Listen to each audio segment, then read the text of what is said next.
प्रवीण भाई, कल एक वीडियो वायरल हो रहा है जो हमारे यहाँ के मुंब्रा के विधायक है, उन्होंने आपका मफलर कुछ ऐसा खींच कर आपके ऊपर फेंका और कुछ आप सब आपको बोला है, उस पर आज आपने प्रेस कॉन्फ्रेंस की है, तो क्या जानकारी देंगे कल के मामले को लेकर? कल सम्राटनगर नाके पे सम्राटनगर के रहवासी और हम लोग ने देश के नेता राहुल गांधी जी आए थे, उनका स्वागत किया था बाबा साहब अम्बेडकर का फोटो उनको देकर और एक नीली शाल पहनाकर। तो वो जो लोग कल प्रेस कॉन्फ्रेंस लेके जो बता रहे कि मफलर था, ये था, उसके ऊपर अशोक चक्र था, तो ये शाल थी वो। आप देख सकते हैं इसमें कोई अशोक चक्र नहीं है या कोई कुछ ये नहीं है, इसमें ये शाल थी। ये राहुल गांधी को भी पहनाए गए। जब राहुल गांधी को पहना रहे थे तभी ये मेरा भाई मेरे साथ में था, तो ये भाई को वो आप वीडियो देखिए जो मैंने फेसबुक पे अपलोड किया, ये भाई को जो गार्ड थे, कमांडो थे, उन्होंने उठा के साइड में कर दिया। तो राहुल गांधी को हम लोग ने सत्कार वगैरह करने के बाद जब आवाड़ साहब की तरफ हम लोग गए, मेरे भाई और हम लोग आवाड़ साहब को शाल पहनाना चाहते थे। जब आवाड़ साहब की तरफ गए तो कमांडो की 2 लाइन थी जो गाड़ी के बाजू में चल रही थी, तो कमांडो ने मेरे भाई को पीछे कर दिया, शाल डालने दे नहीं रहा था। तो आवाड़ साहब उनको चिल्ला रहे थे कमांडो को, तभी राहुल गांधी ने आवाड़ साहब को बोला वो कमांडो अपने है, वो हिसाब से उनकी बात हुई। और जो आवाड़ साहब, आप वीडियो देखेंगे जो मैंने फेसबुक पे डाला हुआ, राहुल गांधी जी को चाय पीना था और राहुल गांधी जी ने आवाड़ साहब को बोला कि चाय की दुकान किधर। तो आवाड़ साहब को वीडियो में देखिए, मुझे 4 से 5 बार मरतबा आवाज दे रहे, प्रवीण प्रवीण चाय की दुकान किधर है, चाय की दुकान। मैं बोला आगे सर आगे। तो वो हिसाब से मैं उनका घर का कार्यकर्ता हूँ, मतलब मेरे करीबी वो है, मैं उनको अपना घर का मेंबर मानता हूँ, बड़ा मानता हूँ, उनके बताए हुए नक्शे कदम पे सुनता हूँ, चलता हूँ। तो वो हक से उन्होंने मुझे चाय की दुकान किधर है और बोला कि राहुल आगे जाके चाय बोल दे, चाय बोल दे, ऐसा उनको ये था। तो उसमें कुछ गलत नहीं था, तो उसमें कुछ एट्रोसिटी वगैरह दर्ज करो ऐसा कुछ भी नहीं था। आवाड़ साहब ने, आप देख सकते वीडियो में, आवाड़ साहब ने क्या गले से निकाल के फेंका, ऐसा कुछ भी नहीं है, वैसा वीडियो में कुछ भी नहीं है। तो आप लोग जानबूझकर आपकी गंदी राजनीति चलाने के लिए समाज का और बाबा साहब का और जे शाल बिल का ये सब यूज मत करो। आप में अगर दम है तो रोड पे उतर कर राजनीति करके दिखाओ। और वो जो कह रहे कि आवाड़ साहब के ऊपर एट्रोसिटी होना चाहिए, होना चाहिए, अरे आपने कुछ दिन पहले MM वैली में जो अस्पताल है वहाँ पे एक अल्पसंख्यक के चर्च क्रिश्चियन समाज के एक डॉक्टर को आपने मारा, क्या आप फिर आपके ऊपर गुनाह नहीं दाखिल होना चाहिए क्या? तो मैं जो उनके साथ में खड़े थे उनको कहता हूँ कि आप लोग बोलो कि जो डॉक्टर को मार सकता है, जो डॉक्टर लोगों की जान बचाने का काम करता है, उसको तुमने मारा, क्या तुम पे गुनाह दाखिल नहीं होना चाहिए? और कुछ लोग बोल रहे हैं कि जो अंबेडकर चौक में जो आंदोलन हुआ एट्रोसिटी के ऊपर, वो पैसे लेके दिया, तो तुम क्या समाज को बिका हुआ कहना चाहते हो क्या? समाज का अपमान करना चाहते हो क्या? उल्टा तुम पे एट्रोसिटी का गुनाह दाखिल हो सकता है। आपने समाज को बिका हुआ कहा है। आपने क्या बोला वीडियो में कि समाज बिका हुआ है। और एक जो राजेंकी ने है, उसने क्या बोला है कि दलित समाज का, दलित शब्द का उपयोग किया। तो कोर्ट का आदेश है कि सार्वजनिक ठिकाणी दलित शब्दाचा वापर झाला नाही पाहिजे। मतलब समाज, मतलब सोशल जगह पे इधर किधर भी दलित शब्द का उपयोग, तो आप पे भी एट्रोसिटी बनती है ना। पर हम ये गंदी राजनीति नहीं करना चाहते। आपके राजनीति के लिए आप समाज का एट्रोसिटी का, बाबा साहब का गलत इस्तेमाल मत करो। इसका जवाब समाज आपको जरूर देगा और करारा जवाब देगा। राजन किन्ने ने एक और आरोप लगाया कि राहुल गांधी ने आवाड़ साहब के कान में ये कहा कि आप इनको यहाँ मत बोलो, अपने बंगले पे ले जाके। अरे हमारा तो कहना है, राहुल गांधी ने ये कहा कि 2012 में राष्ट्र कांग्रेस में रहकर 2012 में कांग्रेस के टिकट पे चुनाव लड़ने के बाद भी जो गद्दारी करता है, ये गद्दार का एरिया है क्या? ऐसा हाथ दिखा के राहुल गांधी ने कहा। ये हमारा कहना है। गद्दार जिसने कांग्रेस से इलेक्शन लड़ा और कांग्रेस को ही धोखा दिया, वो गद्दार का एरिया है क्या? ऐसा राहुल गांधी आवाड़ साहब को पूछ रहे थे। ये हमारा कहना है। जैसे उन्होंने एक वीडियो में बताया भी है कि आवाड़ साहब के जो कान में राहुल गांधी ने बोला, तो यहाँ नहीं अपने बंगले पे बुलाकर, पहले जो एक वाक्या हुआ था बंगले पर, वही दोहराया गया कि बंगले पर बुलाकर उसको निपट रहे थे। तो ऐसा कुछ हुआ था क्या? कान में कुछ ऐसा बोला गया था? ऐसा कान में कुछ बोला नहीं गया था। वो राहुल गांधी जी ने आवाड़ साहब को यही कहा था कि वो जो कमांडो है वो हमारे कमांडो है, उनके ऊपर गुस्सा मत करो, ये कहा गया था। पर ये जो राजनीति कर रहे हैं, इनको क्या है, कुछ भी मुद्दा भी वो बोखला गए हुए। जो कल का रोड शो, लोग इतने लोगों ने राहुल गांधी की चाहत में लोग रास्ते पे उतरे, अपना प्यार जताए, तो वो बोखला गए, उनके पाँव की तले की जमीन खिसक गई है। वो बोखला कर ये सब बातें कर रहे हैं। उनको राजनीति करना है, रोड पे उतर के सामने सामने राजनीति करो। समाज का, बाबा साहब का, इनका अगर तुम इस्तेमाल करके अपनी गंदी राजनीति करेंगे तो समाज उनको जरूर ये करेगा। जय भीम। कल मेरा भाई प्रवीण पवार और मैं राहुल गांधी जी को शॉल और फोटो देने चले गए। ये बड़ी गौरव की बात है कि हमारे बाबा साहब का फोटो हमने राहुल गांधी जी को दे दिया है। जैसे हम आगे चले गए, उनके गार्ड्स ने मुझे पकड़ लिया। उसी दौरान प्रवीण पवार और मैं पवार साहब को भी शॉल देने चले गए, तो गार्ड ने प्रवीण पवार हमको भी पकड़ लिया। तो साहब ने उनको चिल्लाया, इनको मत चिल्लाओ, यह मेरे कार्यकर्ता है। हमारे लिए बहुत गौरव की बात है कि हमने राहुल गांधी जी को शॉल और फोटो दिया है। लेकिन मेरे भाई, मैं ऐसे ये कहना रहा हूँ कि अम्बेडकरवादी लोग इतने कमज़ोर नहीं है कि दूसरे लोग हमारे जाके बोले कि इनको एट्रोसिटी डालो, लेकिन हम इतने कमज़ोर है नहीं। हमारा बदला लेना जानते हैं। आप हमारे बारे में मत लड़िए, हम सक्षम है लड़ने के लिए। जितने भी अम्बेडकरवादी लोग हैं, और ये कहाँ से ला एट्रोसिटी, क्यों ला रहा है? एट्रोसिटी हमारा हथियार है। आप ऐसा किसी भी ऊपर मत उसका उपयोग कीजिए।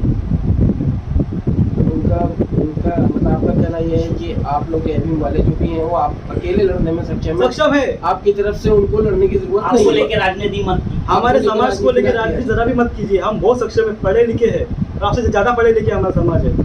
तो आप जरा भी हमारे लिए सोचिए मत। हमारे लिए लड़ने के लिए महाराष्ट्र में, देश में बहुत सेकुलर नेता है जो हमारे लड़ेंगे, और राहुल गांधी भी सेकुलर नेता में से है। इसलिए हम उनको शॉल देने चले गए, प्रतिमा देने चले गए। तो आप उमरा में रह के उमरा के लिए क्या दिए हो? एक अम्बेडकर का पुतला नहीं दे पाए हो, छत्रपति शिवाजी महाराज का पुतला नहीं दे पाए हो, एक जयंती बड़ी कर नहीं पाए हो, तो आप क्या कर सकते हैं उमरा दलितों के हमारे लिए, अम्बेडकरवादियों के लिए? आप बोलिए ना। तो ऐसे जो लोग जो राजनीति कर रहे हैं, उन लोगों को क्या संदेश दिया जाएगा आपको? आप ये बात उनको पहुंचा दीजिए, बोल दीजिए कि हम उनको और जो है मनुवादी लोगों को हम वोट नहीं देंगे। ये जो लोग जो बता रहे, अरे तुमने खुद ने इतने साल से तुम राजनीति कर रहे हो, क्या बाबा साहब के लिए मुमरा में किया, बाबा साहब के समाज के लिए किया, या कोई बुद्ध विहार बनाया, कोई भवन बनाया? इन्होंने सिर्फ राजनीति किया है। और ये जो सेक्युलरिज्म का बात करते हैं, अरे आवाड़ साहब और राहुल गांधी जी इतने बड़े सेक्युलर नेता है, जब भी समाज के ऊपर कुछ भी ये होता है तो आवाड़ साहब हर साल देखो चैत्यभूमि जाते हैं, भीमा कोरेगांव जाते हैं। अभी कुछ ही दिन पहले हमारे भाई उसके ऊपर भिवंडी में अत्याचार हुआ, आवाड़ साहब खुद वहां पे गए थे। आप कभी गए हो? आप खाली राजनीति करना चाहते हो और समाज को गुमराह करना चाहते हो। जैसे मेरे भाई ने कहा, हम लोग पढ़े लिखे लोग हैं, आपकी बातों में आने वाले लोग नहीं। हमको आपकी जरूरत नहीं है। अगर कोई हमारे भाई पे अन्याय अत्याचार करता है तो हम खुद इतने सक्षम है, इतने पावरफुल है, बाबा साहब ने हमको इतनी ताकत दी हुई है कि हम खुद उसके खिलाफ लड़ सकते हैं। आपकी जरूरत नहीं है हमको। बाबू भाई क्या कहेंगे आप? जिस तरह कल जो एक प्रेस कॉन्फ्रेंस हुई और उस पर अवाड़ साहब के ऊपर आरोप लगाया गया और एफआईआर की मांग की गई। ऐसा है, वो उनके जहन में मनोवादी विचार है, क्योंकि वो बीजेपी के हैं। राहुल, कल आपको पहले तो बताना चाहता हूँ कि रमजान चालू है, और रमजान के मौके पे सुबह राहुल जी आए और इतने तादाद में लोग निकले, ये सबसे बड़ी बात है। जिसके दादी को गोली मारकर हत्या की, जिसके बाप को बम से उड़ाया, उसका पोता अगर उसका बेटा मुमरा में आता है तो ये हमारे घरों की बात है।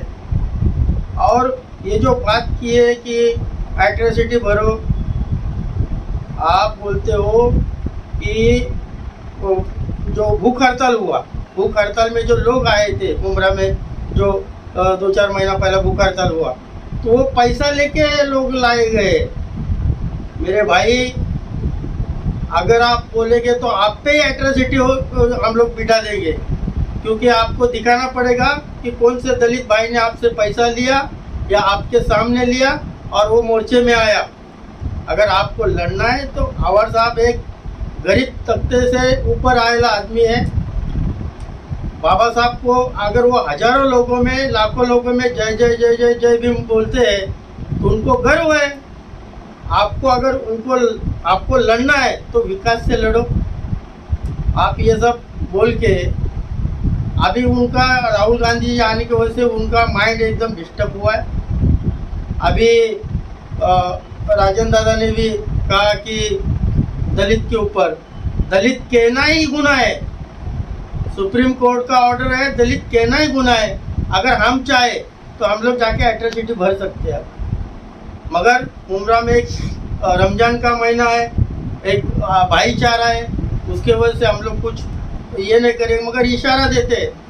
आपकी राजनीतिक पार्टी लेवल पे करो, दलित समाज को लेकर, बाबा साहब को लेकर, अगर आप राजनीति करोगे और कोई गंदी हरकत करने की सोचेंगे। आपने देखा बाजू में जिसपे वो कहते हैं कि एक दलित कार्यकर्ता पे अन्याय हुआ, वो भाई हमारा बाजू में बैठा है। और बाबा साहब के लोग गरीब है मगर गांडू नहीं। अगर कोई अन्याय करता है तो उसको छोड़ेंगे नहीं, मगर हुआ ही नहीं। इसके लिए एक बदनाम करने के लिए अवार साहब को फंसाने का काम करते हैं। ऐसा कुछ हुआ नहीं। हम उस प्रवीण पवार वहाँ पे मौजूद थे, जो सब दलित लोग मौजूद थे, दलित समाज के नेता मौजूद थे, बहुजन समाज के नेता, तो ऐसा कुछ हुआ नहीं है। मेरी आपसे विनती है कि रीता मैडम, आपने हमेशा अभी कहा है कि लोग पैसा लेके लाए पैसा। आपने जिन लोगों को कोई किसी ने पैसा देके वो आंदोलन में लाया रहेगा तो आप वो क्लियर करो, और दोबारा अगर आप ऐसा करेंगे तो आप पे एट्रोसिटी बैठ जाएगी। बस। प्रवीण भाई, आपने अवार्ड साहब से इस मामले पर कुछ बात की है क्या? अवार्ड साहब से मेरी कल भी बात हुई थी, आज भी बात हुई है। साहब कुछ बोल रहे, अरे बोलते मैंने कभी फेंका और कभी ये किया। बोला साहब ये सब गलतफहमी फैलाई जा रही है, और मेरी मीडिया से माध्यम से आप लोगों से भी गुजारिश है कि ऐसी जब वीडियो आती है जो समाज में तेढ़ निर्माण करने की, तो आप उसकी बापू साहब है, मैं हूँ, और भी कई लोग हैं जो आपके कांटेक्ट में है, जो जिनको आप जानते हो, तो मेरी गुजारिश है आप लोगों से भी कि ऐसी न्यूज चलाने से पहले वो सच्ची है या झूठी, आप हमें फोन कर सकते हैं या पूछताछ कर सकते हैं। अभी देखो नेशनल मीडिया एबीपी मादा ने भी ये न्यूज लगाई है, पूरे महाराष्ट्र में भी ये हो रहा है। अभी मुझे महाराष्ट्र से पूरे कॉल आ रहे हैं, तो एबीपी मादा से भी मैं कहना चाहता हूँ कि ऐसे गलत न्यूज मत फैलाओ महाराष्ट्र में, इससे समाज में एक गलत मैसेज जाता है, ये सब मत करो। और ये जो नया हथकंडा मुमरा में चालू हुआ है कि लेडीज को आगे करने का और लेडीज के पल्लू के पीछे से वार करने का, अरे तुम में दम है तो सामने सामने आके ये करो ना। कौन से कार्यकर्ताओं पे तुमको ये करना है, आओ सामने सामने। राजनीतिक लड़ाई राजनीति से लड़ो, समाज को बीच में मत लाओ, नहीं तो तुमको इसका अंजाम भुगतना पड़ेगा।